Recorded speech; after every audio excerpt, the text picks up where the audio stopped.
going on, guys? Welcome back to the DS Asylum. I'm your warden, Dimitri Strine, and today we are here to fix LF Bardock. I actually haven't needed to put a unit on the fix series in a long time. It's been a while since I've done it. In terms of like new releases, I haven't really felt the need to put anyone on this series. I thought Legends was doing a fairly decent job of releasing units that were good, but not going to be, you know, like breaking the game or anything. So they wouldn't have needed to be on this series. But LF Bardock is a weird kind of situation because it's not that he's bad, right? LF Bardock is not a bad unit in the same way that some of the other units on this series have been. But at the same time, you don't have to be bad to make it on the fix series. I mean, some of the past recipients of a buff or nerf, courtesy of me, was, you know, units like Zenkai LF Gohan, Zenkai 18, and all the way down to Red Kefla, who I think is the most recent of all of the units that I've done on the series. It's a weird situation with Bardock because he's certainly better than Red Kefla. And he's nowhere near FSK, nor should he be, or 18, you know, obviously when they released, not now. He's probably better than FSK is now, but he's an interesting situation. Very controversial. Very controversial. Very controversial. Some people really like what he does, some people really hate what he does, and I'm going to tell you right now, it's not that hard to fix him, alright? Here's what you want to do. I'm going to get out of the way real quick. You take that, right? You take that, right? And you just remove the requirement that an ally needs to be defeated. Boom. LF Bardock fixed. Because here's the thing. I know they're trying to be, you know, faithful to the source material here, make Bardock a last man standing, and last man standing abilities have their place. But a unit's best abilities, the thing that actually makes the difference in the unit, should not be locked behind needing an ally defeated. It just shouldn't be. Like, the endurance and the green card restoring vanish, those two things are what would take Bardock from being an average LF unit to being one of the better LF units, to actually competing with the meta. You took the two defining aspects of his kit and made them conditional. And I've said this before, but the difference between his conditional endurance and Trunks' conditional endurance is with Trunks, all you need do is put him on a team that he's meant to be on.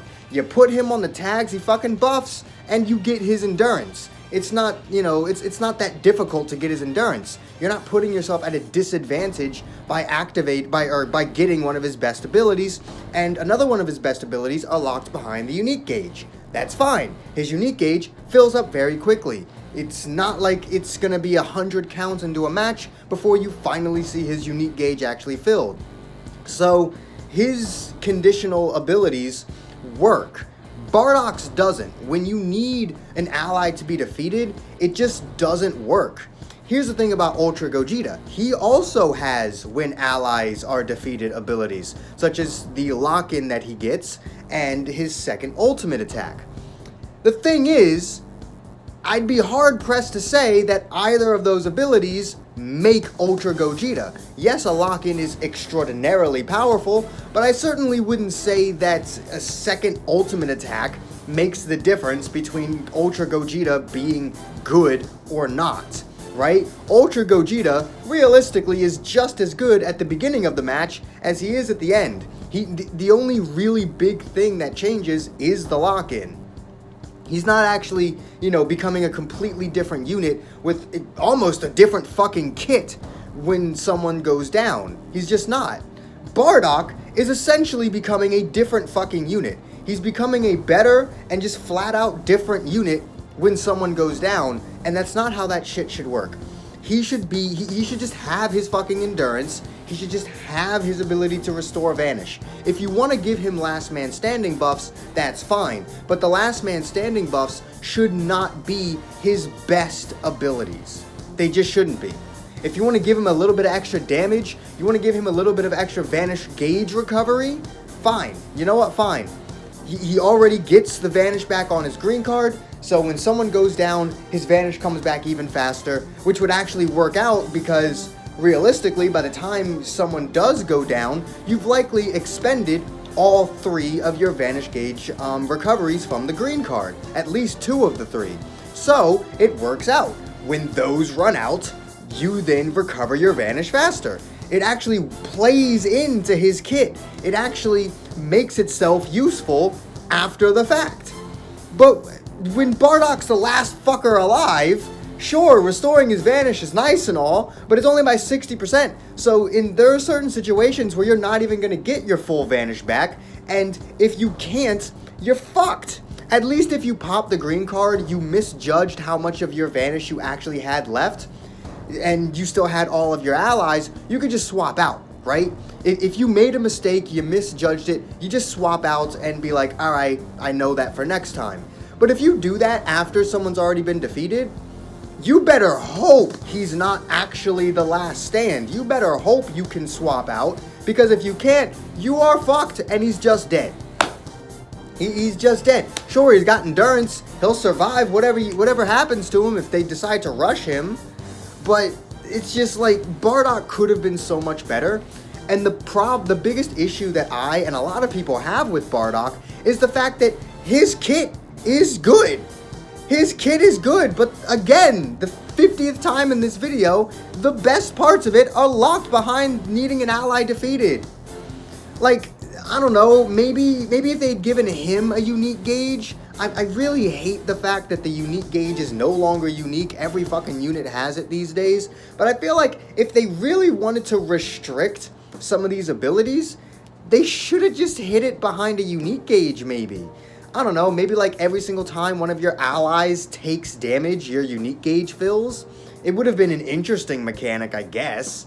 It's not necessarily something you have complete control of, but I mean, as long as anything works, you know, tap attacks, tap blast, tackles, or arts cards, you know, that'd be fine, I guess. And then you could also have the caveat that if someone dies, it automatically fills up the unique gauge. I mean, it'd be interesting. I don't know. I feel like that still would be, like, really holding him back. He really just needs these abilities just outright. He doesn't need to be restricted in these ways. Bardock, as a whole, is not so overwhelmingly powerful that you can't just give him these abilities. Even with them, he still probably wouldn't break Z tier. Like, maybe you could argue that he can break into the Z tier, but he'd be at the fucking bottom. Like, I'm just gonna say that. He'd be at the bottom. He's not better. He wouldn't be better than Trunks. He wouldn't be better than Goku Vegeta. He wouldn't be better than Ultra Gogeta. So if he made it in the Z tier at all, he'd be at the bottom of it. So it's not like he'd become some game-breaking unit. It's not like when an ally dies, he's so overwhelmingly powerful that he's just unbeatable. He's not. He's an average LF. I'm gonna be honest with you. Bardock is a relatively average LF. Maybe better than some, but there are definitely others that surpass him. At least did when they first came out. Bardock is pretty much what would happen if you took Kid Buu and restricted the shit out of him. He's constantly getting buffs for every 4 counts he's on the battlefield. He has the Vanish Gauge recovery. Literally just give Kid Buu endurance and he's what Bardock should have been. Give Kid Buu endurance and he is what Bardock should have been. But let me know what you guys think in the comments down below. If you enjoyed this video, do make sure to hit that like button, subscribe if you haven't already. Hit that join button if you can, it really does help the channel out. All the links you could ever want are in the description down below. And I will see all of you inmates back here at the asylum for the next video. Peace.